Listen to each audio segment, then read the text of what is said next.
สูงเทียนทานบุรินทร์ลูกพระจันทร์ห้องเจ้าแขวงจำปาสักประธานจัดงานกิจกรรมบุญเฉลิมฉลองปีใหม่ลาวที่เคารพทั้งภายในและต่างประเทศบรรดาทานแขกทานไส้ทานยิ่งที่นับถือเพื่อเป็นการอนุรักษ์รักษาหีบข้องประเพณีในงามของศาสตร์สืบสานกันมาแต่โดนนานให้ยืนย่งมันคงตลอดไปพร้อมเฮ็ดให้งานที่เมื่อปักซี่ให้มีบรรยากาศเบิกบานวันซืนรักษาได้หีบข้องประเพณีดีงามข้าพเจ้าตั้งหน้าให้แก่คณะพิสอบจัดงานขอรายงานควบพร้อมในการจัดกิจกรรมต่างๆดังนี้ 1. จัดกิจกรรมถนนสุมเย็นได้กำหนดออก2 เส้นทางเพื่อเป็นจุดดินจุดทดนำให้มีความเบิกบานมันซืนคือเส้นทางที่ 1เดิมแต่ตนาไต้หรือเรียกว่าขบวนแห่พระพุทธพระธรรมและพระสงฆ์ธุรกิจนักวิสาหกิจสถาบันการเงินการธนาคารขบวนลินแบบพื้นเมืองขบวนเป่าแค้นยาหับใส่และรถหับใส่คนเจ็บเวลาเกิดเหตุฉุกเฉินหาการจัดกิจกรรมฉลองงานปีใหม่ลาวปีนี้แม้นนะครับการสนับสนุนรัฐจากบริษัทเวลาและการประกอบส่วนจากบรรดาบริษัทต่างๆหัวหน่วยธุรกิจกลุ่มธนาคารครูบาอาจารย์ตลอดบุญปีใหม่ลาวที่หมุนเวียนมาบรรจบครบรอบอีกเวลาหนึ่งวันนี้พวกเขาได้พร้อมกันจัดงานเฉลิมฉลองเพื่อเป็นการส่งท้ายปีเก่าต้อนรับปีใหม่ 2561 หรือว่าปีจอณสถานที่แห่งนี้การจัดงานของพวกเขาในครั้งนี้มันได้จัดขึ้นในท่ามกลางที่ตัวปงส้นเล่าทางศาสตร์ก็คือพนักงานรัฐกรตัวแขวงจำซักพวกมองแห้งแข่งขันจัดตั้งปฏิบัติมติของผู้สมัยครั้งที่10ของพรรคครั้งที่7ขององค์คณะพรรคแขวงจำซักและแฝง2 4 5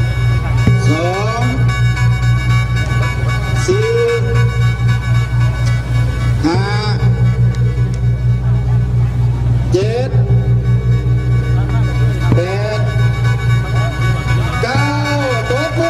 ปีใหม่พศ2561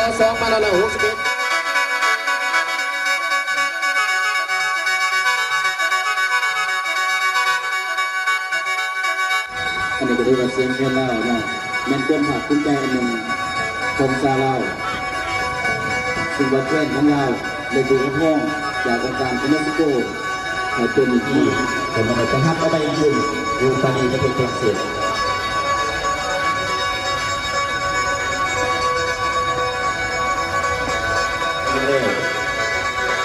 ขอดคะแนนมอสิงห์เขาฟูออกเขตของพวกเขาเนี่ยขอเซ็นมาแล้ว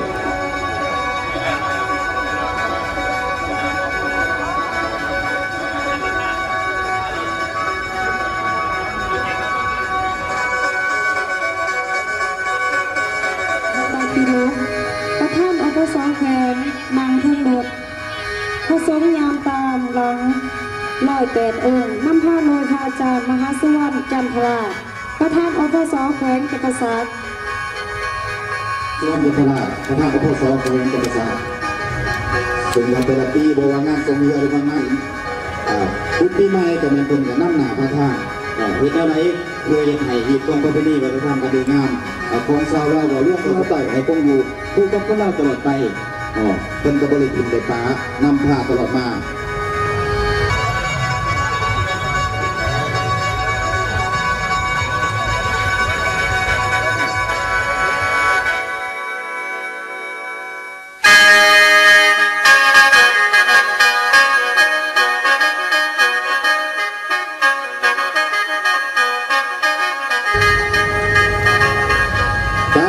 ขบวนเผาแกงลิ้นตู้ที่มาจากบ้านต่างๆภายในเมืองปากเซ่ตกแต่งอย่างสวยสดงดงามเข้าผลเยี่ยมเท่ที่ต้องตามเอกลักษณ์มีความประเพณีอันงามของชาวลาวบ่ร่วมกันเป็นของชาวแขวงจำปาสักที่ชาวเมืองปากเซ่ทั้งนี้ก็แสดงถึงว่าความสามัคคีเป็นทุกแห่งของพ่อแม่ประชาชนต่อผลป้าเคยหลอกจำปาอันนี้ก็ดูว่าเป็นหลอกใหม่ประจำศาสตร์ของเรา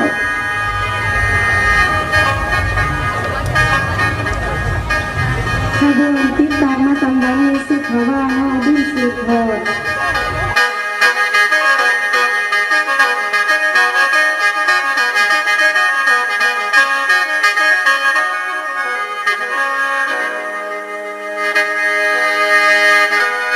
พระคนใหญ่เขาแก่อบโซบำนาญ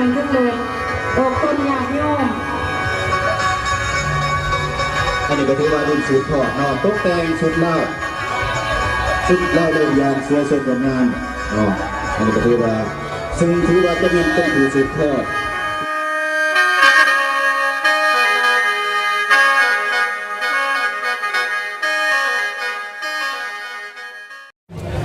ขบวนรถไฟเมนขบวนแห่ของสาวที่กระเซ่ใส่เสื้อผ้าอะไร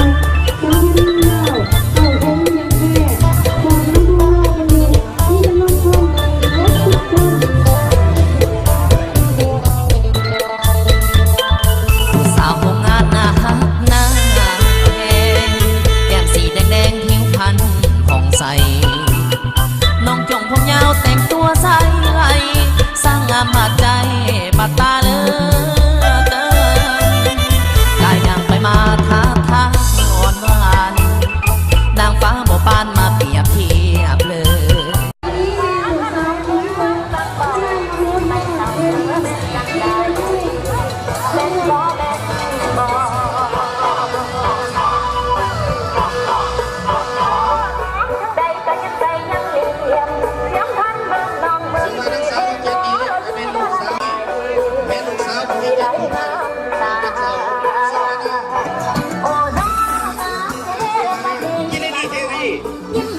ผู้ที่หกเกิดวันศุกร์สุวรรณังที่มีท่าทีวี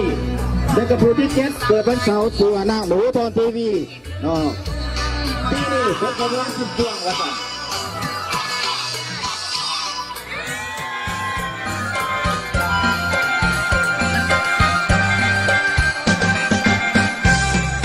แววเสียงแคนดังแคลนแคลนดังมาแต่เกิดสาดมาตัวดินฟ้าล้านสร้างแดนลาวเสียงแคนลาวดังก้องกลางเมืองเสียง เขาบอกเขาเว้นจะประสาน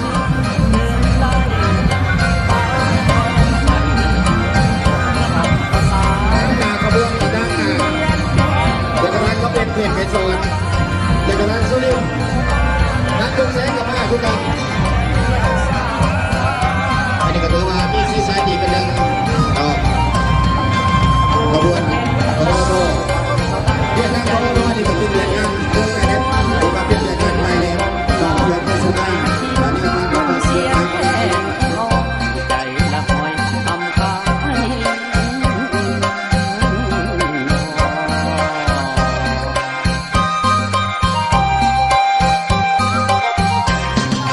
เต้าแขนลา วันไหนก็ต้องว่า เต้าลา มีได้คู่ปากเซ่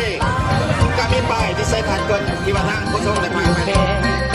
ห้องส่งเสียงรักษาตัวแดนเหมือนลูกแคนประสานเสียง การมีการตกแต่งอย่างสวยสดงามนุ่งเสื้อสีเหลืองเอกลักษณ์ของอู้ตามมาด้วยขบวนตุ่นกระพึ่งและก็ตามด้วยขบวนศิลปะดวงเสียงเอกของมิตรใจกู้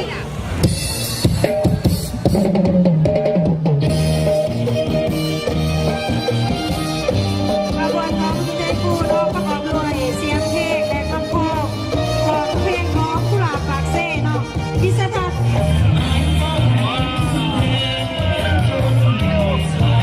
ขบวนฟอนของวิทยผู้ป่าส้มเปาโดยการเนาะคือลาวเทิงลาวสูงและลาวหลุดเนาะศึกษาวิทยผู้เนาะ เดี๋ยวที่มารับใส่งานต่างๆของเมืองปักซี่เขาเป็นประจำบอกว่าจะเป็นการขบวนแห่ประสาทเถิงในงานส่วงเพื่อในแต่ละปี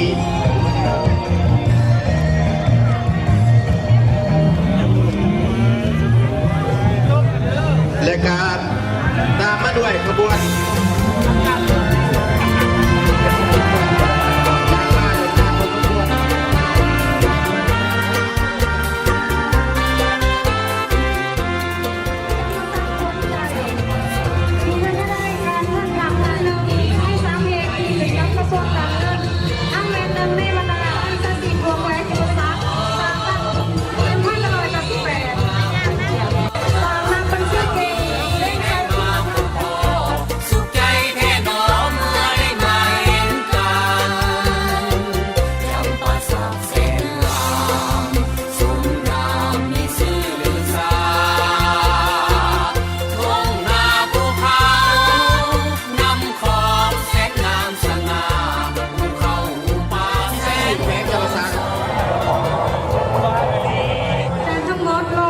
2 คนยิ่ง59 คนจำนวนนักเรียนนักศึกษาทั้งหมด3,450 คนวิสัยทัศน์ของวิเลยรูปเทคนิคสอดคล้องกับตลาดที่งานก้าวสู่มาตรฐานสากล และอยู่ทั้งกระบวนเองก็ยังมีการตกแต่งล้อมาเนาะซึ่งถือว่าล้อมานี่ก็เป็นเอกลักษณ์อันหนึ่งที่ว่าติดพันกับสิ่งหลายอย่างที่ล้อมา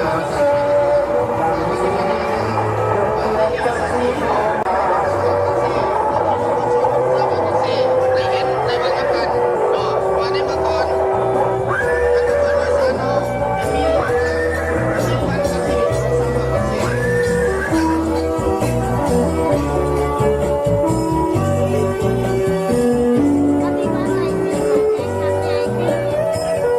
บันได้เข้าร่วมงานเทศกาลปีใหม่ลาวพ.ศ. 2561 พ.ศ. 2018 นี้มีจำนวนคนเข้า370 คนเนาะคนต่อไปเป็นขบวนแห่ของมหาวิทยาลัยจำปาสักมีจำนวนคนทั้งหมด300 กว่าคน มาในบทฟ้อนเพลงทรงพรปีใหม่ลาว วิสัยทัศน์ภาคกลางการศึกษาคนกว่าวิทยาศาสตร์และบริการการบริการใกล้สอบอีกและเพศยิ่งให้ได้รับการศึกษาหลายส่งเสริมกีฬาและอนุรักษ์ศิลปวัฒนธรรมในยุคนี้ของศาสตร์พัฒนาคุณภาพการภายในและต่างประเทศมหาวิทยาลัยจำปาสักได้รับการสร้างตั้งขึ้นในวันที่28 เดือน 11 2002มีสมาชิกคนยิ่ง 2,158 คน ปัจจุบันนี้มหาวิทยาลัยจำปาสักได้รับการสีน้ำผ้าโดยปริญญาเอกบุญมีพรสวรรค์อธิบดีมหาวิทยาลัยจำปาสัก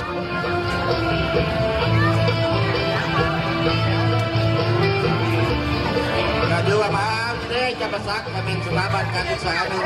เนาะที่ใหญ่สมควรถนอมความสว่างไสบายความปลอดภัยสมใส่ให้เกิดผล ท่านกระโดดเสียเซอร์ไปตัวแทนในแอร์ที่ตาดีสุด บินได้ให้ชมนาใสมีความทรงจำเก็บน้ำไว้ใส่อาเขียวสดใสสีวัน ขอทราบเพลงภาษาที่คณะทั้งหมด409 คน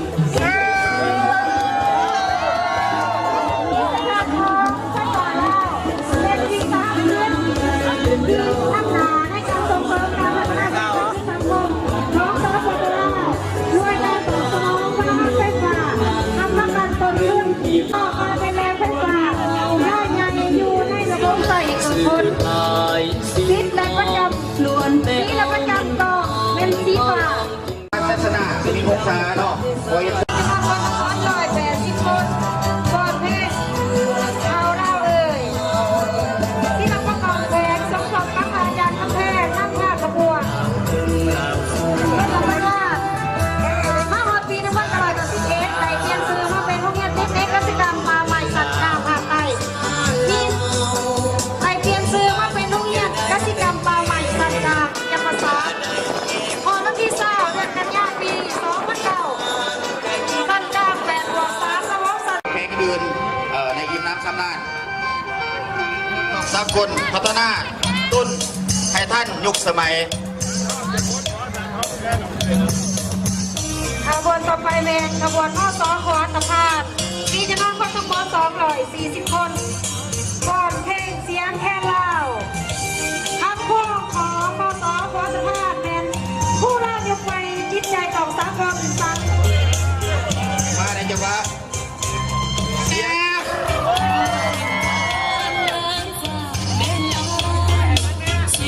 เอาอีก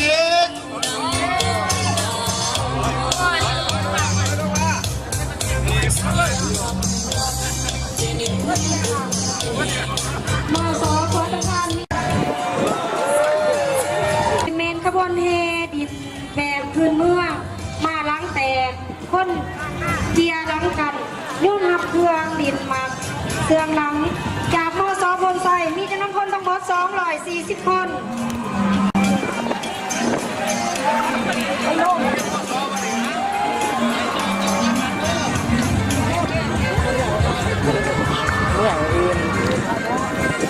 การ สร้างลูกหลานซึ่งว่าในโรงเรียนเพิ่นก็แม่นมีลูกหลานเฮาได้เข้ามาสอนมาโยนเนาะที่มาน้ำแตกหูเนาะที่มาเมีย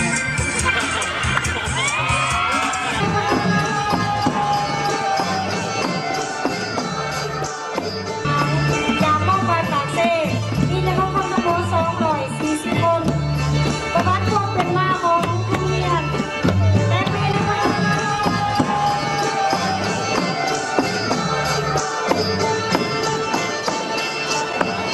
อยากมอบให้เนาะ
ขออยากเดินพรสมาธิปามโปรดปามเปรต